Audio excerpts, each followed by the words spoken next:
날씨가 더워지고 습도가 올라가면서 우리 불쾌지수도 그리고 불평지수도 올라가는 것 같습니다. 우리 성도님들 우리 삶을 통해서 감사지수가 더 높아지시는 우리의 삶이 되시기를 예수님의 이름으로 소원합니다.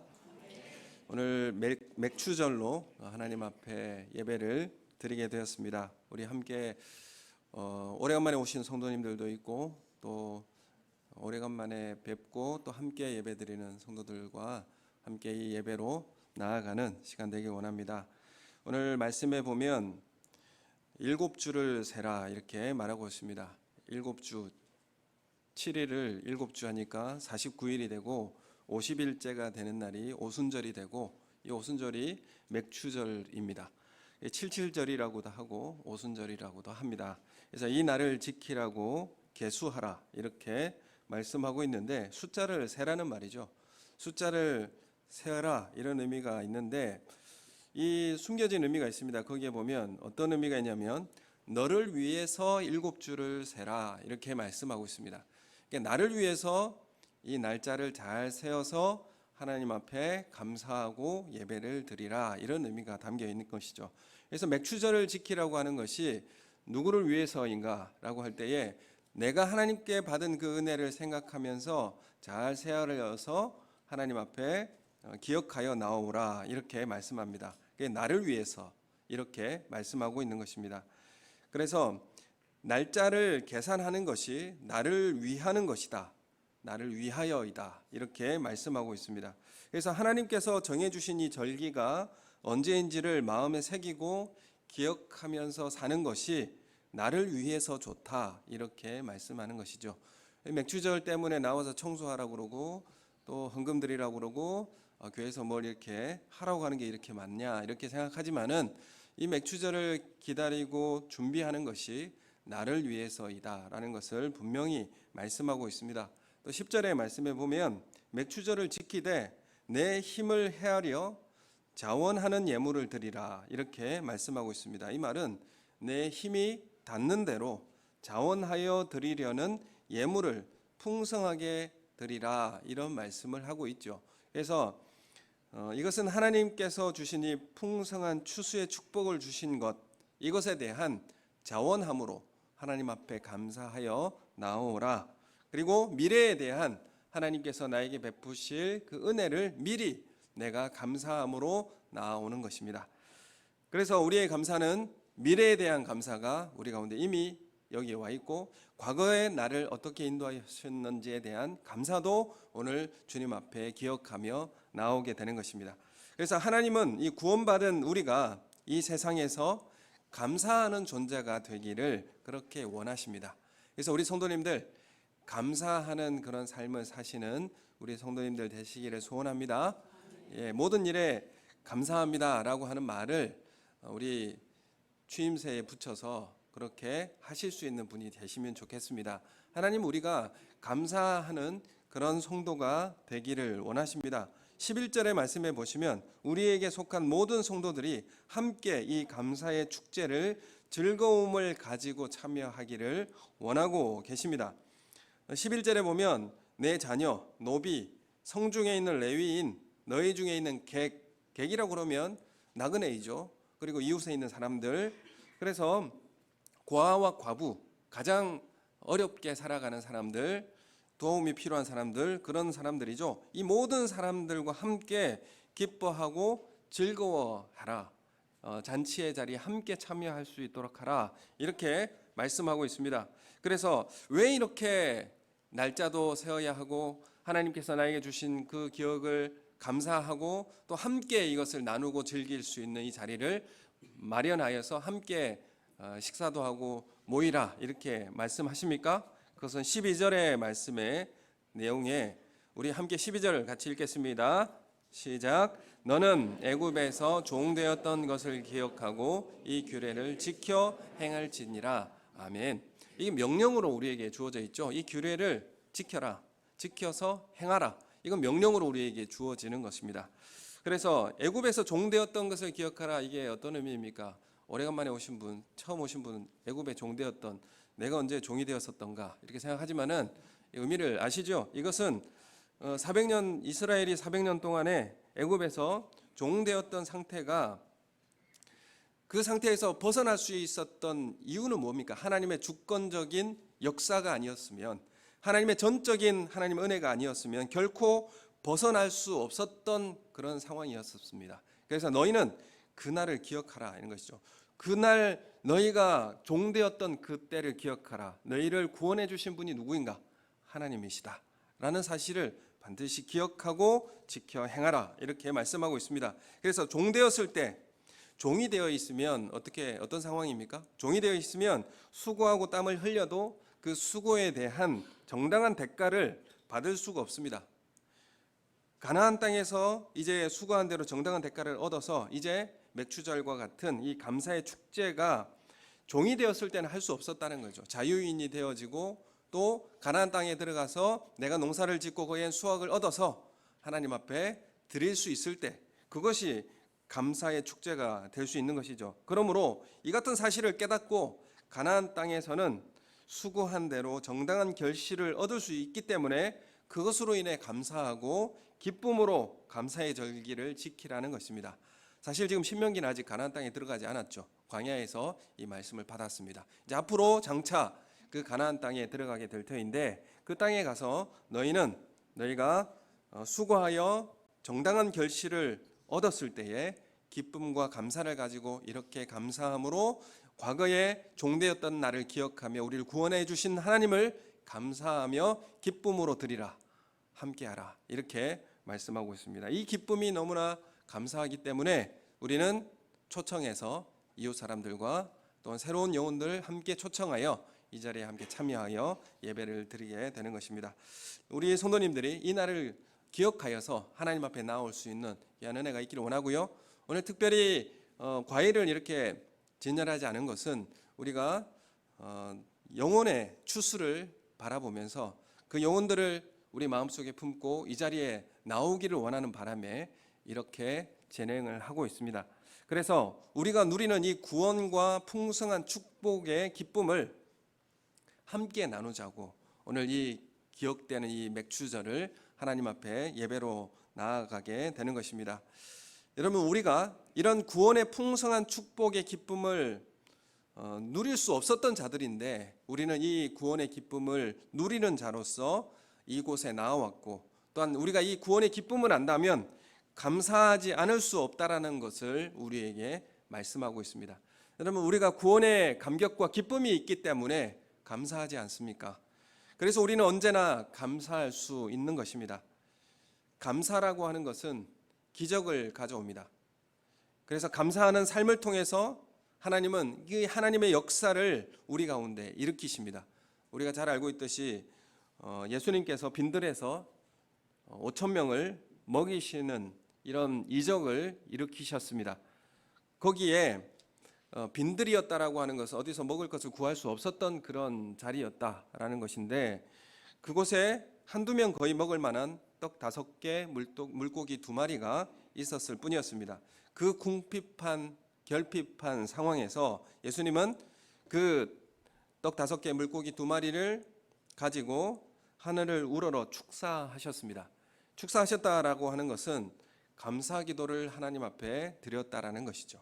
이 작은 것을 가지고 하나님 앞에 감사를 드렸습니다. 그래서 양손에 떡 이 5개, 물고기 2마리를 들고 하늘을 바라보시며 감사 기도를 드리시는 예수님. 그래서 당시의 기도는 이렇게 하늘을 우러러 이렇게 기도하는 겁니다. 그래서 하나님께 이걸 올려드리고 감사 기도를 드리고 난 다음 5천 명을 먹이는 이적의 출발점이 무엇이었습니까? 감사의 기도였습니다. 이 감사가 5천을 먹이게 하는 그런 놀라운 이적의 역사가 이루어지는 통로가 되었다라는 사실이었습니다. 그래서 이 감사에는 능력이 있고, 그리고 감사하는 사람에게 또한 감사할 수 있는 일이 생기게 되어 있습니다. 그래서 우리의 삶의 작은 것을 하나님 앞에 감사하고 또 그 감사의 놀라운 하나님의 역사를 경험하시는 우리 성도님들 되시기를 소원합니다. 반면에 그 이스라엘 백성들이 광야에서 먹을 것이 부족했습니다. 광야라고 하는 것은 척박한 것이고 결핍이 있는 곳이 바로 광야이지 않습니까? 그런데 이스라엘 백성들이 광야에서 보인 모습이 어떤 모습이었는가라고 할 때에 불평과 원망이라고 말씀드릴 수 있습니다. 불평과 원망. 이것은 하나님을 시험하는 그런 불신앙의 표현이었습니다. 반면에 예수님은 빈들에서 5천 명을 먹고 남은 것까지 먹고 남을 그런 음식이 넘치도록 그렇게 얻게 된 것은 감사로부터 시작되었다라는 사실을 우리에게 알게 해 주십니다. 오늘 우리의 이 감사의 삶이 우리 가운데 넘치길 원하고 빌립보서 4장 6절에서 7절 말씀, 우리가 잘 알고 있는 말씀이죠. 이 말씀 우리 함께 읽겠습니다. 시작. 아무것도 염려하지 말고 다만 모든 일에 기도와 간구로 너희 구할 것을 감사함으로 하나님께 아뢰라. 그리하면 모든 지각에 뛰어난 하나님의 평강이 그리스도 예수 안에서 너의 마음과 생각을 지키시리라. 아멘. 여러분, 우리가 이 땅을 살아갈 때에 염려와 근심밖에 없는 이 세상을 살아가는 이 성도들에게 뭐라고 합니까? 이 모든 일에 기도하고 간구하라 이렇게 말씀하고 있죠. 기도하라, 간구하라 라고 말씀하고 있는데 기도하는 것에 그치지 말고 어떻게 기도하라고 말씀하고 있습니까? 감사함으로 기도하라 이렇게 말씀하고 있습니다. 감사함으로 기도하라. 결핍의 땅이지 않습니까? 모든 것이 나에게 충족되지 않는 이런 결핍의 염려의 삶 가운데서 우리에는 하나님 앞에 이 감사함으로 기도하라 이렇게 말씀하고 있습니다. 감사함으로 하나님 앞에 아뢰일 때 우리가 힘쓰고 애쓰는 것보다 하나님의 평강이 임하여서 이 염려와 근심을 압도할 것을 약속하고 있는 것입니다. 우리 여전히 남아있는 문제와 염려들이 있습니다. 그러나 우리가 감사함으로 하나님 앞에 기도할 때 그 염려와 근심이 그대로 있지만 그것을 덮을 수 있는 평안함이 우리 가운데 임하게 할 것을 약속하고 있습니다. 이 약속을 믿음으로 고백하시고 기도하시는, 감사함으로 기도하시는 우리 성도님들 되시기를 소원합니다. 여러분은 삶을 살아갈 때에 감사가 많으신가요? 불평이 많으신가요? 네, 감사합니다. 하여튼 잘 들었어요. 표정 가운데 다 저희가 다 알게 되는데 사실 우리에게 살아갈 때 불평이 더 많을 수 있고 원망이 더 많은 그런 삶을 살게 됩니다. 사실 이 원망과 불평이라고 하는 것이 어떻게 찾아오는가라고 자세히 보면 감사가 사라지는 동안, 감사가 사라지는 그 순간 우리에게는 불평과 원망이 찾아오게 되어 있습니다. 감사하게 되면 불평과 원망이 들어찰 공간이 없게 되는 거죠. 그래서 이 감사하지 않을 때 또 어떤 일이 벌어지게 되느냐 하면 감사가 사라지면 교만해지는 삶이 시작되게 됩니다. 그래서 감사라고 하는 것은 참 우리에게 복된 삶을 인도하게 되어지고 감사를 잃어버리면 불평과 원망이 찾아오게 되고 또한 그 삶은 교만한 삶으로 나를 인도하게 된다라는 사실 분명히 말씀하고 있습니다. 우리가 이 민수기 11장을 한번 찾아보면 좋겠습니다. 민수기 11장을 한번 펼쳐서 말씀을 한번 보면 좋겠는데요. 민수기 11장은 이제 이스라엘이 출애굽하여서 종되었던 그 애굽에서 이제 출애굽하고 이제 광야의 길에 접어드는 그 시점의 말씀입니다. 이제 민수기 10장까지는 숫자를 헤아리고 광야에서 어떻게 행진하는 것들을 알려주고 어떻게 살아가야 될지를 알려주고 이런 모든 방식을 다 짜고 난 다음에 이제 11장에서부터는 이제 하나님께서 성막의 구름으로 임하셔서 안내하시고 광야의 길을 첫 길을 이제 내딛는 그런 시점이 바로 민수기 11장입니다. 근데 민수기 11장을 우리가 보면 사실 광야의 길을 이제 첫 발을 내딛고 이제 출애굽하여서 이제 이스라엘이 가나안 땅을 향해서 나아가는 그 도중에 광야길을 접어드는 거지 않습니까? 광야의 길을 출발할 때 소풍 가는 기분이 어떻습니까? 설레이고 밤잠을 설치는 그런 일이 있지 않습니까? 기쁘게 그 길을 출발하게 되죠. 그런데 이스라엘이 광야의 길을 첫 발을 내디딜 때에 기뻐해야 하는데 출발하자마자 어떤 일이 일어났는가라고 하면 11장 1절 2절 한번 읽어볼까요? 시작. 여호와께서 들으시기에 백성이 악한 말로 원망하며 여호와께서 들으시고 진노하사 여호와의 불을 그들 중에 붙여서 진영 끝을 사르게 하시매 백성이 모세에게 부르짖음으로 모세가 여호와께 기도하니 불이 꺼졌더라. 아멘. 이게 처음 출발하자마자 불평과 원망이 있었다는 거죠. 처음 이제 광야로 들어가는데 불평이 있어서 하나님께서 그 진영에 불을 일으켰습니다. 불이 나자 난리가 났죠. 그 문제를 또한 모세가 하나님께 기도하여 그 불을 끄게 해 주었습니다. 그래서 첫 번째 광야로 내디는 첫 출발이 원망과 불평으로 시작하게 된 것입니다.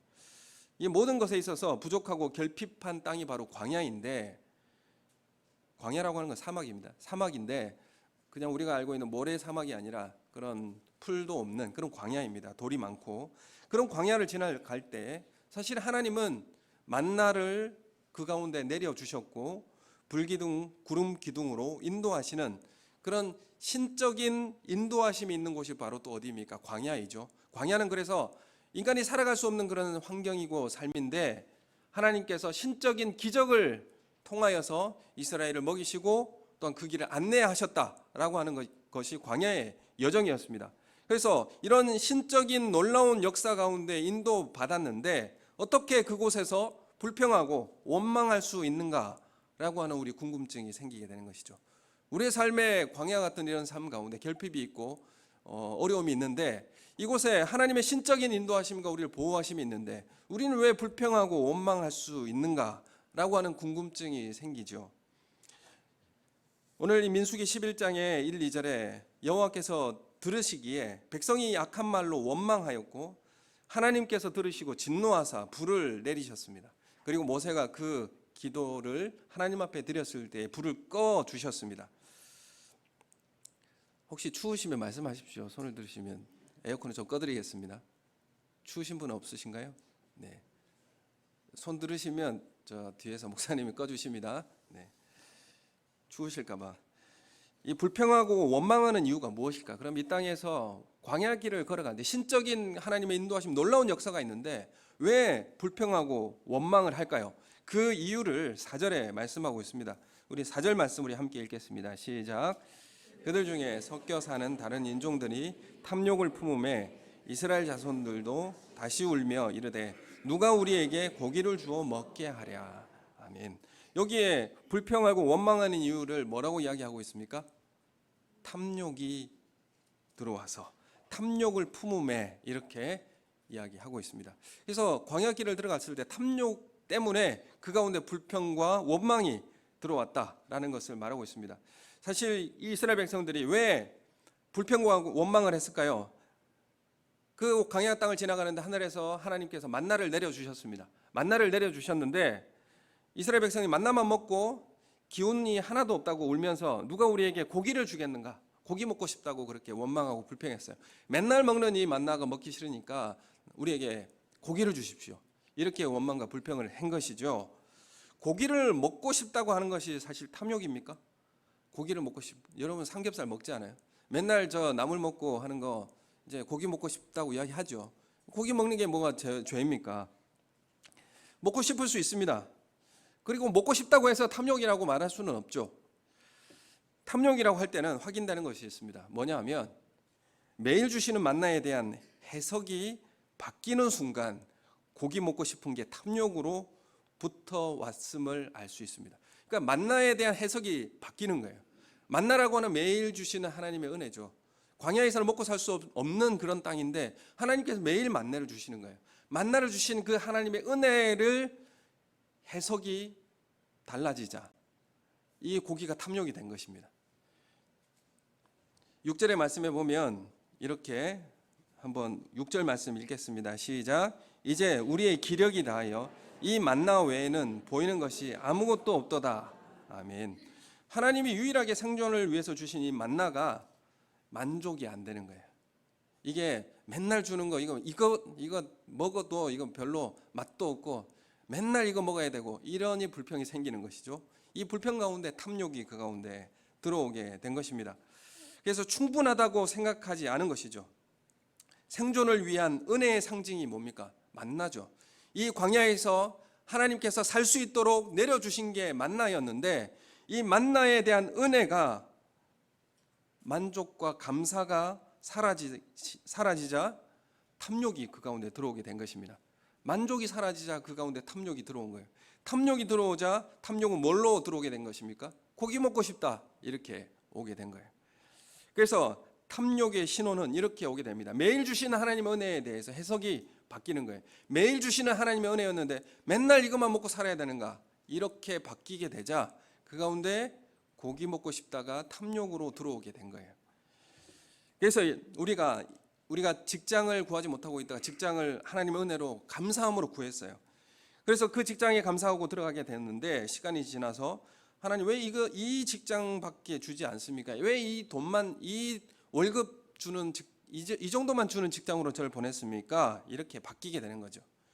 그리고 집을 구하기 너무나 어려웠는데 은혜로 그 집을 얻어서 들어갔어요. 그런데 그 뒤에 시간이 지나자 왜 우리 집이 이렇게 좁아요? 월세는 왜 이렇게 비싸요? 역세권이 왜 아닙니까? 이런 모습으로 변하게 되는 것입니다. 사업체를 주신 하나님 앞에 감사하는데 얼마 지나지 않아서 왜 이렇게 힘들게 일해야 하고 많이 일하고 힘들게 일하는데 벌어들이는 것도 없고 이런 불평으로 바뀌게 되는 것입니다. 우리는 하나님을 사실 직접적으로 비난하지 않습니다. 하나님을 비난하진 않아요. 하나님 바로 비난하지 않습니다. 뭘 통해서 비난하느냐 하면 탐욕으로부터 오는 원망을 통해서 하나님을 비난합니다. 이 땅의 불평, 하나님께서 매일 주시는 그 만나를 불평하죠.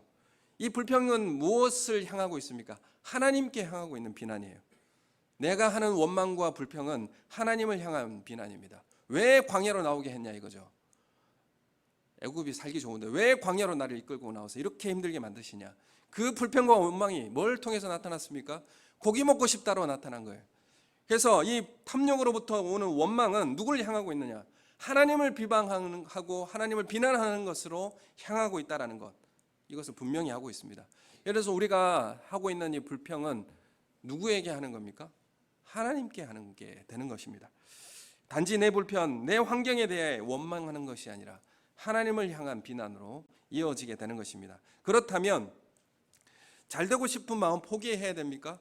광야에서 좀 불편하잖아요. 매일 맘나 먹는 게 그게 사실은 단백질이 잘 채워지지 않는 것 같기도 하고 또 배가 그렇게 많이 부르고 포만감이 있는 것 같지도 않은데 좀 더 포만감 있고 더 넉넉하게 먹고 잘 먹고 편리하게 살고 싶은 거, 그거 마음 포기해야 됩니까? 불편하고 또 이 가난한 이 집, 이걸 떠나서 좋은 집, 좀 좋은 집으로 가고 하는 이 욕망, 이거 잘못된 것입니까? 아닙니다. 하나님은 더 좋은 곳, 하나님은 이스라엘을 광야 땅을 통하여서 더 좋은 곳으로 하나님은 가게 하십니다. 더 좋은 땅으로 하나님은 가게 하십니다. 이것이 목적지입니다. 하나님은 좋은 목적지 있어요. 하나님은 좋은 그곳을 향하여 가게 하는 방향이 있습니다.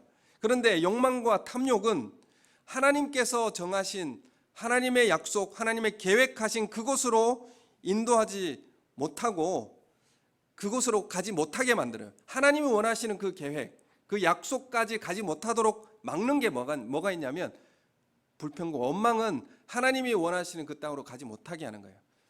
내가 생각하는 좋은 집, 내가 생각하는 좋은 곳으로 가고자 하여서 원망과 불평을 하는데 하나님께서 나에게 더 좋은 곳을 예배해 주고 있는데 그곳을 못 가게 하는 것이죠. 이스라엘이 1차 처음 들어온 1세대가 가나안 땅에 들어갔습니까? 못 들어갔죠. 가나안 땅에 다 죽었습니다. 그래서 이 욕망과 탐욕이라고 하는 것, 이것이 불평과 원망이 그들이 하나님이 인도하고자 하시는 그곳을 갈 수 없도록 막는 그런 자기를 찌르는 일밖에 되지 않았다라는 것이죠. 그래서 이게 자신을 찌르는 일이 될 수밖에 없는 것입니다. 고기 먹고 싶은 것에 매몰되면 하나님께서 주신 약속과 계획, 더 좋은 가나안 땅을 기대하지 못하게 되는 겁니다. 그 땅을 바라보지 못하는 거예요. 하나님께서 제시해 주시는 그 아름다운 땅을, 그 하나님 나라를 못 보는 거예요. 갈 수 없게 되는 것입니다. 그래서 이 탐욕과 욕망이라고 하는 것이 우리를 찌르고 하나님의 그 좋은 계획과 약속을 삼켜버리는 일을 하게 되는 것입니다. 그래서 더 가치 있고 고귀한 것을 탐욕은 삼켜버리는 일을 하게 되는 것입니다. 고기를 먹고 싶은 것이 나쁜 것이 아닌데 이것이 하나님께서 주시고자 하시는 좋은 약속과 계획을 삼키는 그런 역할을 하게 되는 것입니다. 욕심 때문에 하나님을 잃어버리는 결과를 초래하게 됩니다. 고기가 만나의 해석을 바꿀 때 위험해지는 것이죠. 고기가 나쁜 게 아니죠. 고기 먹고 싶은 게 나쁜 게 아니에요. 고기 먹고 싶은 게 나쁜 게 아닌데 만나의 해석을 바꾸어질 때 이 고기는 위험해진다는 것이죠. 그래서 우리가 하나님께서 매일 주시는 하나님의 그 은혜의 해석을 잃어버렸을 때, 매일 나에게 주신 일용할 양식, 하나님께서 나를 공급하여 주시고 지금 날 여기까지 인도해 주셨다는 감사를 잃어버릴 때에 우리에게 불평이 찾아오고, 이것은 우리를 위험에 빠뜨리게 하는 것이죠. 그래서 감사가 우리를 행복하게 하고, 감사가 우리를 하나님께 주신 복으로 인도한다는 사실을 분명히 말씀하고 있습니다. 욕망이 감사를 잃게 만들 때 우리는 위험에 빠질 수 있게 되는 것입니다. 탐욕이 은혜를 잃게 만들 때 우리에게 위기가 찾아오게 되는 것입니다. 탐욕은 자신을 찌릅니다. 욕망은 자신을 망하는 길로 가게 만들게 되는 것입니다. 고기를 추구하는 것이 자신을 망하는 길로 가게 하고, 고기를 먹고 싶다라고 하는 것이 자신을 찌르게 하는 것입니다. 오늘 고기 반찬 나올 텐데 그 고기 아니죠. 그거 잘 해석하시고, 그 고기 아니니까 고기 맛있게 드시고요.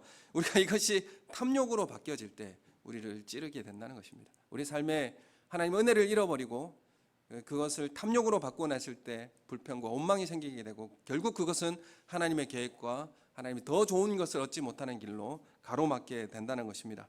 하나님의 계획보다, 하나님의 기대보다 내가 선택한 욕망에 따라, 탐욕에 따라 선택하니까 고기를 먹고 죽는 사태가 발생한 것입니다.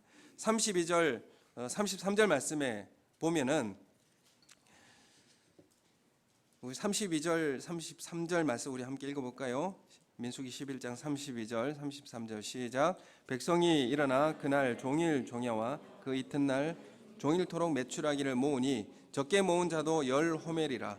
그들이 자기들을 위하여 진영 사면에 퍼두었던 고기가 아직 이 사이에 있어 씹히기 전에 여호와께서 백성에게 대하여 진노하사 심히 큰 재앙으로 치셨으므로, 34절도 읽겠습니다. 시작. 그곳 이름을 기브롯 핫다와라 불렀으니 욕심을 낸 백성을 거기 장사함이었더라.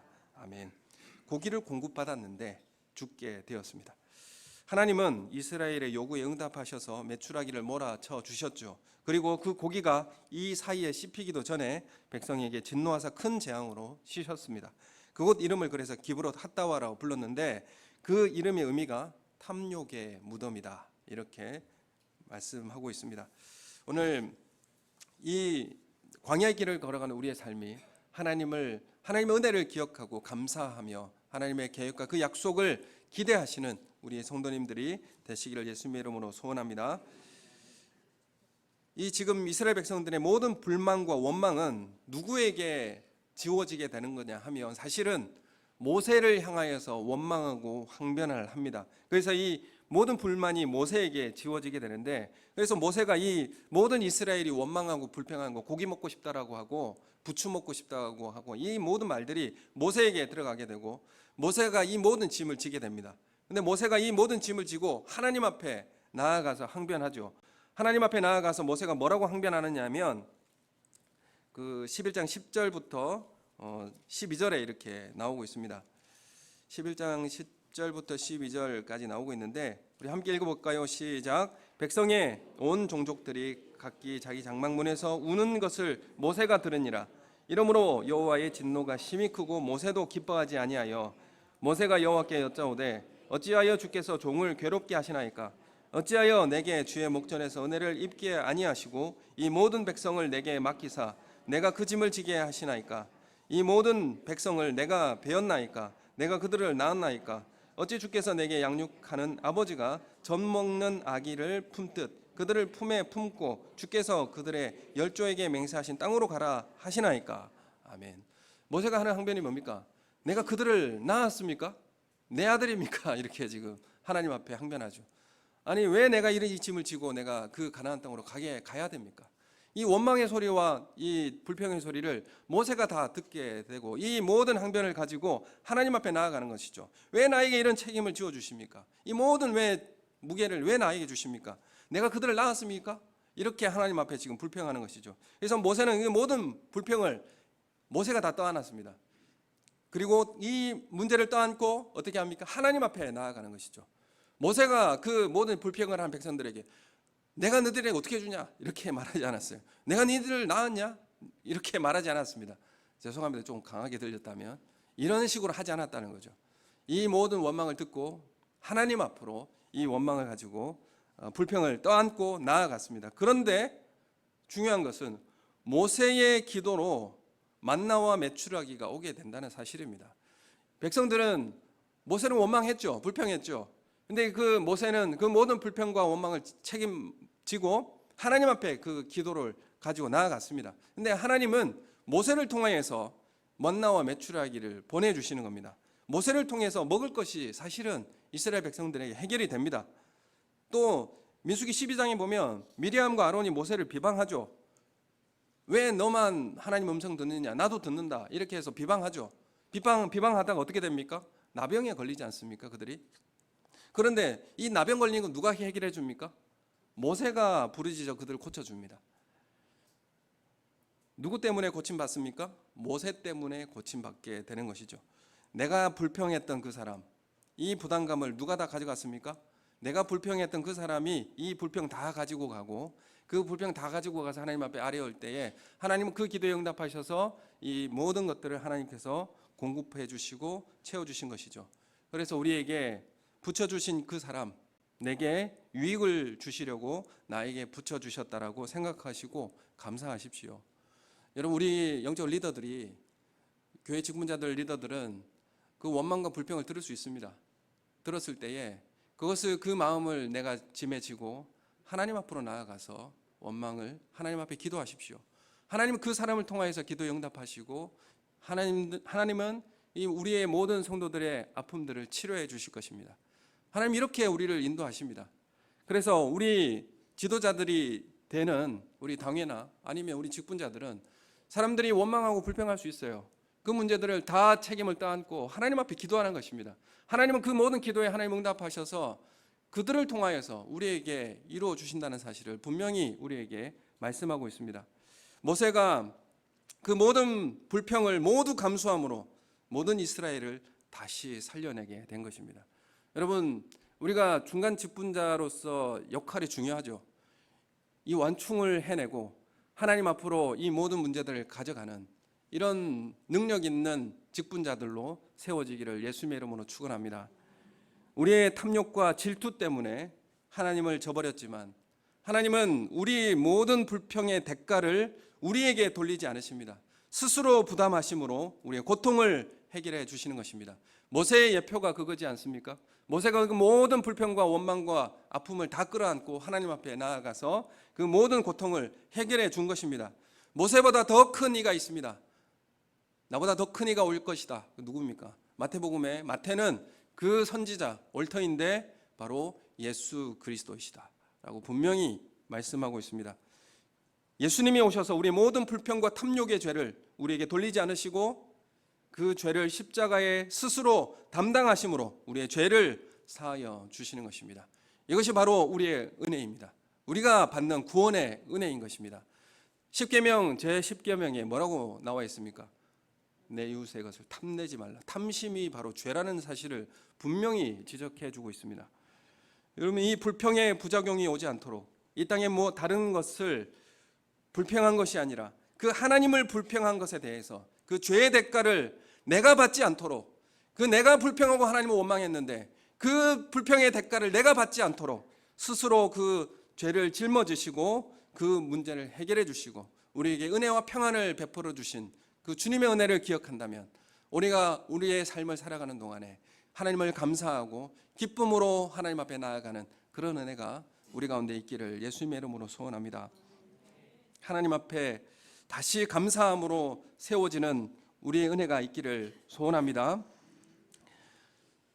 하나님께서 우리의 모든 불평의 대가를 십자가로 스스로 부담하셨다면 나머지 내 삶의 어려운 문제, 결핍의 문제들도 감사함으로 하나님 앞에 아뢰일 때에 하나님께서 들으시고 응답하신다는 사실을 믿음으로 걸어가시는 우리의 성도님들 되시기를 소원합니다.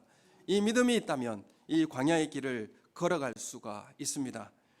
고기가 먹고 싶을 때가 있지만 나를 포기하지 않고 나를 위해서 희생하시고 대가를 지불하신 주님의 은혜를 감사하시기를 소원합니다. 여러분, 우리는 한낮의 더위가 땀 흘리게 하고 힘들게 해도 그 태양볕이 있기 때문에 그때 곡식이 잘 익어가게 되는 것입니다. 한겨울의 추위가 온몸을 얼어붙게 해도 그때가 땅속에 있는 온갖 해충이 죽는 때가 되는 것입니다. 여러분, 우리는 인생의 한낮을 걸어갈 때도 있고 우리는 우리 인생의 한밤중을 걸어가는 캄캄한 그런 밤을 걸어갈 때도 있습니다.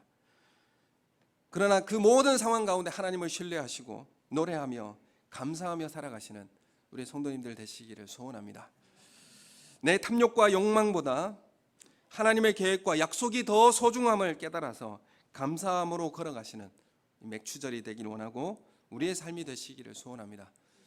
이제 장차 수장절이라고 하는 이제 대추수의 일을 바라보면서 이 맥추절은 보리추수를 거두어 드리면서 이제 가을에 추수가 이만큼 놀랍게 이루어지겠구나라는 것을 예측하게 됩니다.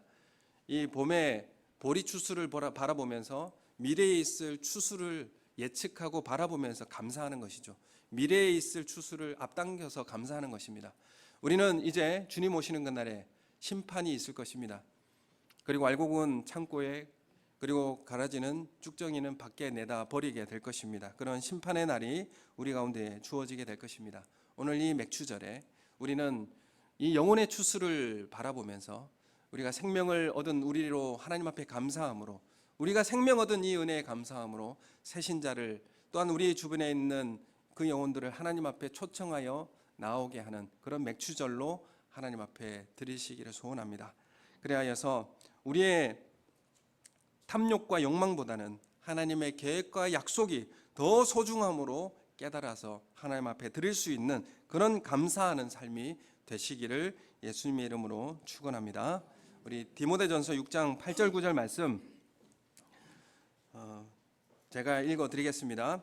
우리가 먹을 것과 입을 것이 있은즉 족한 줄로 알 것이니라. 부하려 하는 자들은 시험과 올무와 여러 가지 어리석고 해로운 욕심에 떨어지나니 곧 사람으로 파멸과 멸망에 빠지게 하는 것이라. 아멘.